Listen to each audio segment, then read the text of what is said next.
नमस्कार, आप देख रहे हैं न्यूज इंडिया और मैं हूं आपके साथ अंजनी कुमार सिंह। और उत्तराखंड की खबरों का वक्त हो गया और सबसे पहले बात होगी बड़ी खबर की। केदारनाथ में अब मौसम साफ है। प्रशासन ने केदारनाथ यात्रा शुरू कर दी है, जो कि रोक दी गई थी। सोनप्रयाग से पैदल रास्ते से यात्रियों को धाम के लिए रवाना किया गया है। साथ ही हेली सेवा भी सुचारू हो चुकी है। यात्रा में 9 कंपनियां हेली सेवा प्रदान कर रही हैं। इसके अलावा सुप्रीम कोर्ट के मुख्य न्यायाधीश भी बाबा केदार के दर्शन करने पहुंचे और उन्होंने यहां पर पूजा अर्चना की और बाबा केदार से आशीर्वाद लिया। दरअसल कल केदारनाथ में बारिश और बर्फबारी हुई थी, जिसके बाद धाम में बर्फ की मोटी और खूबसूरत चादर बिछ गई थी। और फिर अब अच्छी खबर यह है यात्रियों के लिए कि यात्रा को फिर से शुरू कर दिया गया है। मौसम साफ है और 2 दिन से आपने देखा होगा कि वहां पर बर्फबारी हो रही थी, एक मोटी लेयर बर्फ की जम गई थी। तो अब मौसम सुहाना हो चुका है, यात्रा शुरू कर दी गई है।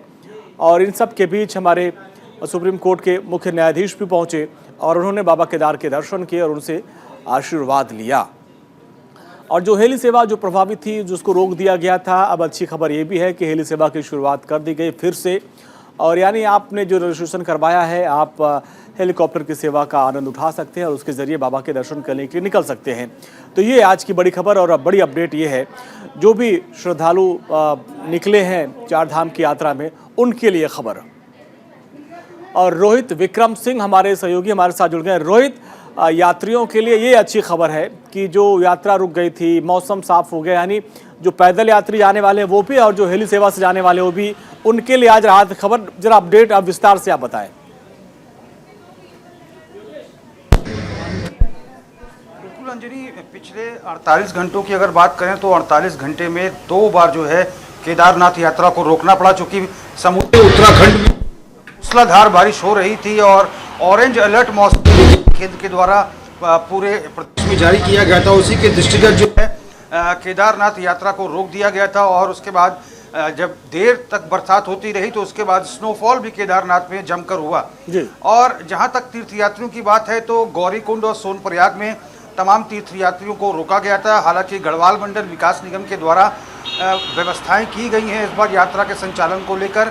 और इसी के दृष्टिगत जो केदारनाथ धाम है वहाँ पर 1500 वाटरप्रूफ टेंट्स की व्यवस्था की गई है, इको टॉयलेट्स हैं, बाकायदा बेडरूम्स की व्यवस्था वहाँ पर की गई है। और इसी के तहत जो गौरीकुंड और सोनप्रयाग है वहाँ पर भी वैकल्पिक व्यवस्थाएं जो है, चूँकि मौसम विभाग से लगातार अपडेट मिलती रही है कि पश्चिमी विक्षोभ सक्रिय हो जाएगा तो मौसम उत्तराखंड में कुछ एक दिन खराब रहेगा। उसी के लिए वैकल्पिक व्यवस्थाएं गढ़वाल मंडल विकास निगम के द्वारा की गई थी, जहाँ पर यात्रियों को ठहराया गया था।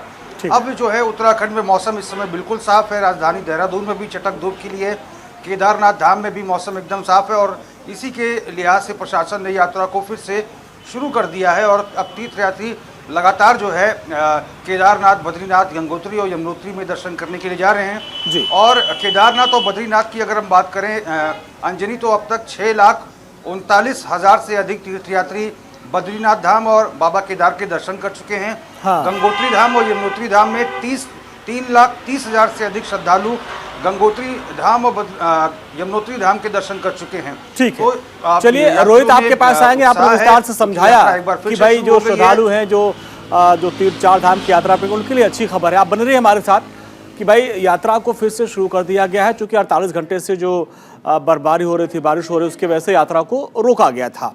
तो उत्तराखंड में 3 मई से शुरू हुई चार धाम यात्रा के बाद अब तक 60 श्रद्धालुओं की मौत भी हो चुकी है। ये एक चिंता की बात है और ये जानकारी राज्य के स्वास्थ्य विभाग की तरफ से दी गई है। गढ़वाल आयुक्त सुशील कुमार ने बताया कि यात्रा मार्ग पर श्रद्धालुओं की स्वास्थ्य की जांच की जा रही है। और 3 मई को अक्षय तृतीया के दिन चार धाम में यमुनोत्री और गंगोत्री के कपाट खुल गए थे। 6 मई को केदारनाथ की यात्रा शुरू हुई थी और 8 मई को बद्रीनाथ के कपाट खोले गए थे। लेकिन 3 मई से लेकर अब तक जो खबर है, 60 जो हमारे श्रद्धालु हैं उनकी मौत हो गई और उसमें ज़्यादातर की जो मौत हुई है वो हार्ट अटैक से वजह से हुई थी। इसके पहले करीब 1 हफ्ता पहले गाइडलाइंस जब भी जारी की गई थी सरकार की तरफ से, स्वास्थ्य विभाग की तरफ से, कि जो भी श्रद्धालु यहाँ पे आ रहे हैं वो अपनी जांच करवा के आए।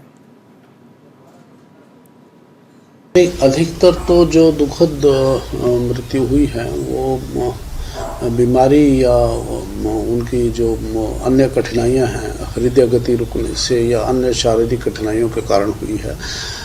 सभी धामों पर विशेषकर जो पैदल मार्ग के हैं यमुनोत्री और श्री केदारनाथ जी में हमने चिकित्सीय परीक्षण की व्यवस्था की है। इसी प्रकार हेमकुंड साहब के लिए भी हमने चिकित्सीय परीक्षण की व्यवस्था सब जगह कर रखी है। डॉक्टर्स वहाँ उपलब्ध हैं और जो भी ऐसे व्यक्ति हैं जिनको जरा भी कठिनाई है उनको सलाह दी जाती है कि वो चिकित्सीय परीक्षण कराएं, और जिन लोगों को ऐसा लगता है कि अस्वस्थता के कारण नहीं जाते उनको ये भी सलाह दी जाती है कि आप यात्रा पर ना जाएं। और इस वक्त एक बड़ी खबर आ रही है। ज्ञानवापी मामले पर अखिलेश के बयान पे भड़क गया है संत समाज। अखाड़ा परिषद के महंत रविंद्र पुरी ने नाराजगी जताई। अखिलेश यादव माफी मांगे। महंत रविंद्र पुरी ने उनसे कहा है कि आप माफी मांगिए, आपने भावनाओं को भड़काया है। दरअसल कुछ दिन पहले ज्ञानवापी मामले पर अखिलेश यादव ने कहा था कि हिंदू समाज में कहीं भी पत्थर रख दो, टीका लगा दो तो मंदिर बन जाता है। देखिए, जो ज्ञानवापी मुद्दा है, ज्ञानवापी मुद्दे पे खाली संत समाज को नहीं, पूरा जो हमारा हिंदू समाज है सबको बहुत दुख हुआ है ऐसा, क्योंकि जो हमारे अखिलेश जी है, जो हमारे यूपी के पूर्व सीएम रहे हैं, उन्होंने भगवान शंकर का एक उपहास किया है। उन्होंने ये कहा है कि भाई मंदिर क्या होता है, पत्थर रख दो, सिंदूर लगा दो, ऊपर से चुनरी पहना दो, मंदिर हो गया। तो ऐसे भगवान का उपहास करना उचित नहीं है। जो हमारे खुद यदुवंशी है, जो भगवान विष्णु के, भगवान श्री कृष्ण के, वासुदेव की परंपरा में है, उनको ऐसा बयान देना उचित नहीं है। तो मैंने उनका खंडन किया था कि भाई अखिलेश जी, आपको ये बयान नहीं देने चाहिए, क्योंकि आप खुद एक हिंदू है, आप ऐसे हिंदू है, आप खुद यदुवंशी है, और यदुवंशी हो करके आप मंदिरों का उपहास कर रहे हैं। तो ये उनके लिए अच्छा नहीं था, न उनके लिए अच्छा है, न हमारे लिए अच्छा है, क्योंकि भगवान का उपहास जो करता है उसका स्वयं का मजाक बन जाता है। भगवान का मजाक जो करता है वो स्वयं ही मजाक बन जाता है, और आने वाले समय में अगले चुनाव में 24 के चुनाव में खुद उनका उपहास हो जाएगा, खुद ही वो मजाक बन जाएगा। हमारे सहयोगी संजय हमारे साथ बने हुए। संजय, देखिए, अखाड़ा परिषद की तरफ से बहुत बड़ी बात कह दी गई कि जो भगवान का उपहास उड़ाता है वो खुद मजाक बन जाता है, और अखिलेश यादव से माफी मांगने की बात कही। किस बात को लेकर नाराजगी है इतनी? लगातार ही अंजनी देश भर से खबरें आ रही है कि जिस तरह से अखिलेश यादव का बयान था कि कहीं भी पत्थर पर झंडा लगा दो, सिंदूर चढ़ा दो, वहीं पर मंदिर बन जाता है, तो इसके बयान को लेकर लगातार ही देश भर में निंदा हो रही है। हालांकि अब जो संत समाज है वो भी पूरी तरह भड़क उठा है। जिस तरह से अखाड़ा परिषद के अध्यक्ष हैं रविंद्र पुरी, उन्होंने कहा है कि जिस तरह लगातार अखिलेश यादव इस तरह का बयान दे रहे हैं तो उन्हें बिल्कुल भी शोभा नहीं देता है। हालांकि अखिलेश यादव खुद कहते थे कि उनके सपने में शिवजी आते थे, लेकिन अब इस तरह का जो बयान है वो बिल्कुल भी निंदनीय है। अगर हमारे देवी देवताओं का जो अपमान करता है तो उनको बिल्कुल भी हम सम्मान नहीं देंगे। और जिस तरह से उन्हें वोट मिलती है, यानी समाजवादी को जो वोट मिलती है वो हिंदू भी देता है, मुस्लिम भी देता है, तो उनको कहीं ना कहीं इस तरह का बयान नहीं देना चाहिए। तो इनके बयान को लेकर लगातार ही निंदा की जा रही है। बिल्कुल संजय, बने रहिए आप हमारे साथ। चूंकि देखिए, ज्ञानवापी मंदिर को लेकर जो विवाद चल रहा था उस पर अखिलेश ने बयान दिया। इस पर हिंदू समुदाय के लोग कहते हैं भाई ज्ञानवापी का मामला अलग है और पत्थर रखकर पूजा करने का मामला अलग है, आप इसकी तुलना नहीं कर सकते। और उससे संत समाज और अलग अलग समुदाय के लोग भी, हिंदू धर्म लोग के लोग आहत हुए हैं। आगे बढ़ते हैं, चमोली से खबर है जहां पर पूर्व मुख्यमंत्री तीरथ सिंह रावत चारधाम यात्रा को लेकर अधिकारियों के साथ उन्होंने बैठक की है। ये बड़ी खबर आ रही है क्योंकि चारधाम यात्रा की तैयारियों को लेकर सरकार सतर्क है और तमाम जो बीजेपी के नेता हैं वो भी सतर्क हैं। और इसको देखते हुए पूर्व मुख्यमंत्री तीरथ सिंह रावत सांसद भी हैं, उन्होंने अधिकारियों के साथ बैठक की और जो भी तैयारियां हैं उसके बारे में खुद समझा और जाना। क्योंकि 2 साल के बाद जब यात्रा शुरू हो रही है तो भारी संख्या में श्रद्धालु आ रहे हैं, जिससे वहाँ के जो लोग हैं वो काफ़ी उत्साहित हैं और सरकार को भी अब तमाम जो व्यवस्थाएं उसको और बढ़ानी होगी। और उसी बाबत सांसद तीरथ सिंह रावत, जो कि पूर्व मुख्यमंत्री रहे, उन्होंने बैठक की। चमोली दौरे जब पहुंचे वो तो चारधाम यात्रा को लेकर अधिकारियों के साथ बैठक की और किस तरीके से व्यवस्था है उसको उन्होंने समझा। और संजय पुंडीर हमारे साथ। संजय, इस बार जो चारधाम की यात्रा है उसमें हम देख रहे हैं दोगुना उत्साह है, चाहे श्रद्धालु हों या फिर लोकल देवभूमि के लोग हों, व्यापारी हों, जो लोग भी चारधाम यात्रा से जुड़े हैं वो लोग बहुत खुश हैं कि बाबा केदार का आशीर्वाद मिल रहा 2 साल के बाद। अब ऐसे में तीरथ सिंह रावत की भी जिम्मेदारी बढ़ जाती है कि कोई अव्यवस्था ना हो। तो क्या बैठक हुई, क्या निष्कर्ष निकला? देखिए यानी चारधाम यात्रा को लेकर सरकार कोई भी कसर नहीं छोड़ना चाहती है और यही वजह है कि राज्य सरकार समय समय पर बैठक कर रही है और स्वास्थ्य सुविधा हो या फिर अन्य सुविधा हो, तमाम जगह जाकर खुद मंत्री जायजा ले रहे हैं। ऐसे में तीरथ सिंह रावत पहुंचे हैं, उन्होंने एक बैठक की और कहीं ना कहीं जो मूलभूत सुविधाएं हैं उनको लेकर यहाँ पर चर्चा की गई है। जिस तरह से हम देख रहे हैं कि करीब 2 साल के बाद बिना रोक टोक के चारधाम यात्रा शुरू हुई है, तो ऐसे में जो यात्री हैं, तीर्थ यात्री हैं, वो देश के कोने कोने से उत्तराखंड पहुंच रहे हैं। हालांकि समय समय पर जिस तरह यात्रा प्रभावित हो रही है, मौसम खराब है, ऐसे में मौसम विभाग द्वारा लगातार येलो अलर्ट भी जारी किया था। तो कहा जा सकता है कि जो सरकार है वो बिल्कुल भी कोई कसर नहीं छोड़ना चाहती है और जिस तरह पहाड़ी क्षेत्र का एक अलग ही माहौल होता है, यहाँ पर समय समय पर जो सुविधाएं होती है इनका जायजा लिया जाता है। हालांकि सरकार द्वारा लगातार सभी विभागों के अधिकारियों को कहा गया है कि सुविधा में किसी भी तरह की कमी ना हो। समय समय पर यहाँ पर देखा जा रहा है कि यात्रियों को अगर असुविधा होती है तो उसके लिए लगातार प्रयास किया जाता है, यहाँ की जो सुविधा उन्हें दुरुस्त किया जाए। अंजनी, ठीक है संजय, आप हमारे साथ बने रहिए, अगली खबर के लिए आपके पास आएंगे। तो ये देखिए, तमाम जो व्यवस्थाएं उसका खुद निरीक्षण कर रहे हैं तमाम बीजेपी के नेता, सांसद, मंत्री, यहाँ तक कि मुख्यमंत्री धामी भी खुद मॉनिटरिंग करते हैं। चूंकि अब आगे बढ़ते हैं, उत्तराखंड विधानसभा चुनाव में आपके मुख्यमंत्री पद के दावेदार रहे, चेहरे रहे retired colonel Ajay Kothiyal BJP में शामिल हो गए। ये देखिए, ये बड़ी खबर आ रही है, उत्तराखंड की सियासत में बड़ी बात है। उन्होंने मुख्यमंत्री पुष्कर सिंह धामी और वरिष्ठ नेता मदन कौशिक की मौजूदगी में बीजेपी की सदस्यता ग्रहण की है और हाल ही में आम आदमी पार्टी से उन्होंने इस्तीफा दिया था और आम आदमी पार्टी उन्हीं के चेहरे पर चुनाव लड़ी थी और उस वक्त उन्होंने इसी बीजेपी पे कई गंभीर आरोप लगाए थे, लेकिन अब वो आम आदमी पार्टी से इस्तीफा देकर बीजेपी में शामिल हो गए।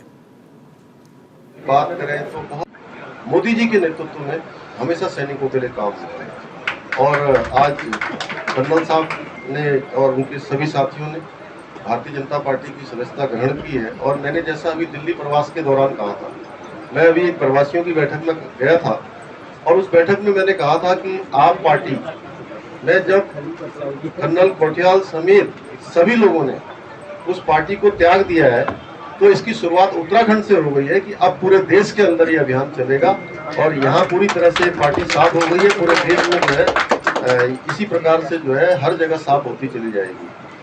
आज बहुत सारे कारण हैं कि मैं उनके ऊपर अगर टीका टिप्पणी करें, कोई बात करें तो बहुत, क्योंकि अलग अलग प्रकार से देश के साथ चलने वाली पार्टी कोई है तो भारतीय जनता पार्टी है। रोहित विक्रम सिंह हमारे साथ, हमारे सहयोगी। रोहित, कर्नल साहब ने बहुत काम किया उत्तराखंड के लिए, तमाम पुलों लोक निर्माण में जब वो थे तो कर्नल तो उन्होंने काम किया था, लेकिन आम आदमी पार्टी के जब मुख्यमंत्री पद के दावेदार हुए तो इसी बीजेपी और कांग्रेस पर जोरदार हमला किया था और भ्रष्टाचार के कई गंभीर आरोप लगाए थे। ऐसी क्या वजह हो गई जो उसी बीजेपी में उनको आना पड़ा?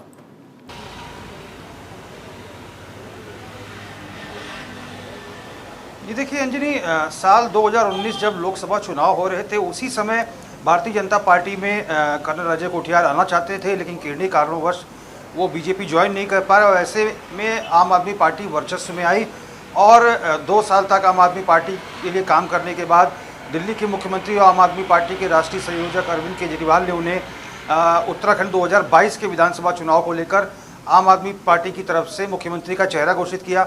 हालांकि उनके नेतृत्व में ये पूरा चुनाव आम आदमी पार्टी ने लड़ा और सभी 70 विधानसभा सीटों पर अपने प्रत्याशी उतारे, लेकिन एक भी सीट पर आम आदमी पार्टी जीत नहीं हासिल कर पाई।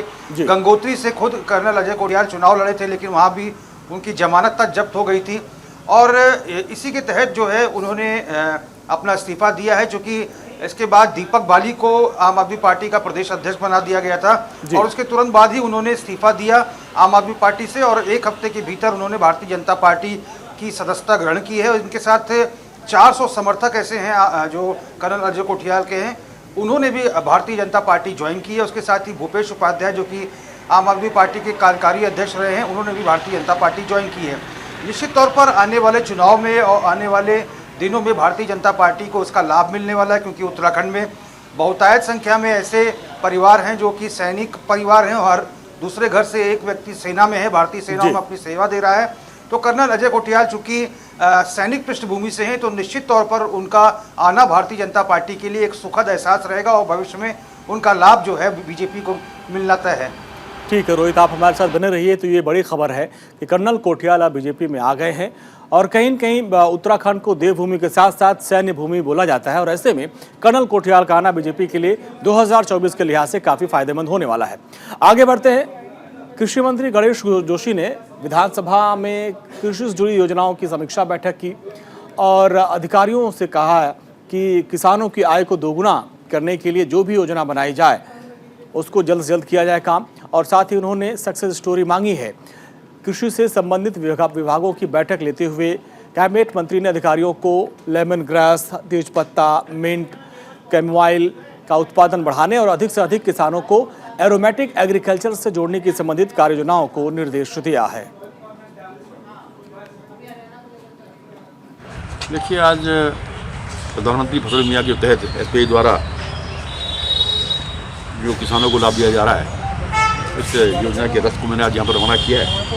पिछले वर्ष एसबीआई के माध्यम से 45,000 से अधिक किसानों ने इसका लाभ लिया था। बहुत मिनिमम प्रीमियम लेने के बाद एक अच्छी मुआवजा राशि किसानों को अगर कोई ओलावृष्टि हो या उसकी फसल खराब हो जाए उसको मिलती है। और अभी तक इस वर्ष 2,000 से अधिक लोगों ने रजिस्ट्रेशन करा चुका है और हमारा लक्ष्य है कि अधिक से अधिक लोग, हमारे किसान भाई, इसका लाभ लें। उसके लिए प्रचार के लिए इस रथ को मैंने रवाना किया है और मुझे निश्चित ही उत्तराखंड के किसान इस योजना के माध्यम से। आगामी विधानसभा बजट सत्र की तैयारियों को लेकर सुरक्षा व्यवस्था चाक चौबंद है और आपको बता दें कि 7 जून से गैरसैंण में विधानसभा सत्र की घोषणा हुई और जिसको लेकर पर्यटन मंत्री सतपाल महाराज ने अधिकारियों के साथ सुरक्षा व्यवस्था को लेकर बैठक की और उनको कड़े निर्देश दिए हैं।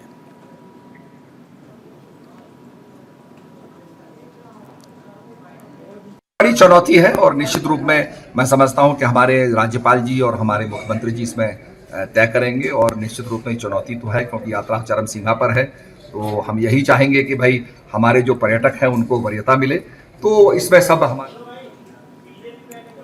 चलिए आगे बढ़ते। इस्लाम धर्म छोड़कर हिंदू धर्म अपनाने वाले जितेंद्र त्यागी उर्फ वसीम रिजवी संन्यास लेने की इच्छा को लेकर निरंजनी अखाड़े पहुंचे और यहां उन्होंने अखाड़ा परिषद के अध्यक्ष और पंचायती अखाड़ा श्री निरंजनी के सचिव श्री महंत रविंद्रपुरी से मुलाकात की और महंत रविंद्रपुरी ने उन्हें बताया कि विद्वान संतों के बीच संन्यास को लेकर फैसला होगा।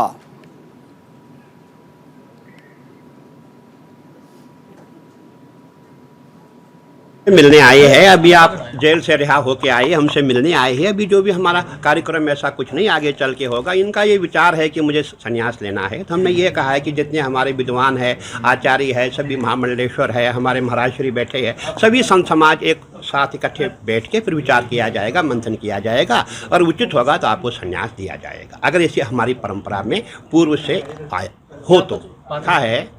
तो इससे पहले भी हमारे एक गुलाम नबी जी थे जिन्होंने बम्बई में संन्यास था लिया और मैं समझता हूँ मिशन में भी हमारे कुछ ऐसे भाई जिन्होंने संन्यास, कहीं जगह है, मैं भी इसके लिए रिसर्च में मैं लगा हूँ जहाँ जहाँ मुसलमान भाइयों को संन्यास दिया गया है, तो वो हम अभी उसका रिसर्च हो रहा है कि कहाँ कहाँ संन्यास दिया गया है, कहाँ नहीं दिया गया है, क्या उसका जो नियम है वो। प्राविधिक शिक्षा की ओर से प्राविधिक शिक्षा परिषद की बैठक, उसमें परीक्षा समेत कई पॉलिटेक्निक संस्थाओं में अच्छा प्रदर्शन करने वाले छात्र छात्राओं और शिक्षकों को प्रतिभा अलंकार सम्मान से नवाजा गया है। सचिव रविनाथ रमन की अध्यक्षता में हुए कार्यक्रम में संबोधित करते हुए कैबिनेट मंत्री सुबोध उनियाल ने छात्र छात्राओं को साहस से भविष्य की चुनौतियों का सामना करने के लिए प्रेरित किया।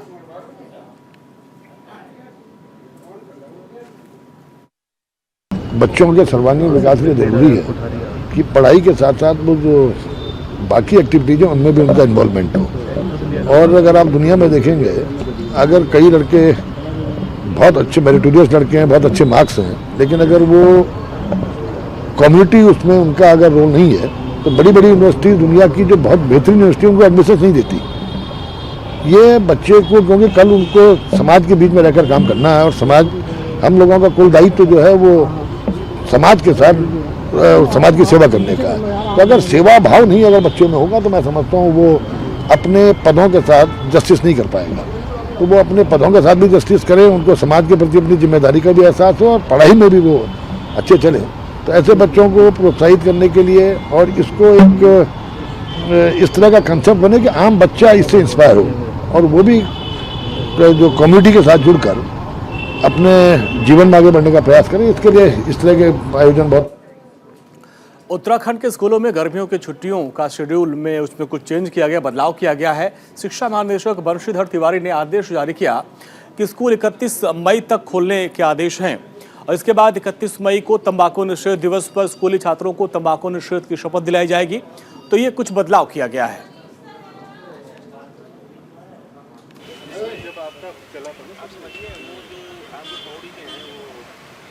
समय छुट्टी को लेकर बढ़ाया गया है, 1 तारीख से छुट्टी हुई, उसके पीछे क्या कुछ प्लानिंग है, किस तरह से आप? देखिए, 31 मई को अंतर्राष्ट्रीय तंबाकू निषेध दिवस मनाया जाता है। इस बार उसको पूरे भारतवर्ष में बृहद स्तर पर आयोजन उसका किया जा रहा है। इसलिए हम लोगों ने सारे जो हमारे विद्यालय उनको खोलने का निर्णय लिया गया ताकि बच्चों को उस चीज़ के प्रति जागरूक किया जा सके कि जो हमारा तंबाकू उसका सेवन न करें, उसके संबंध में शपथ भी दिलाई जाएगी। उसी के दृष्टिगत इसको खुले रखने का निर्णय लिया गया। अभी वक्त हो गया छोटे से ब्रेक का। ब्रेक के बाद भी खबरों का सिलसिला लगातार जारी है।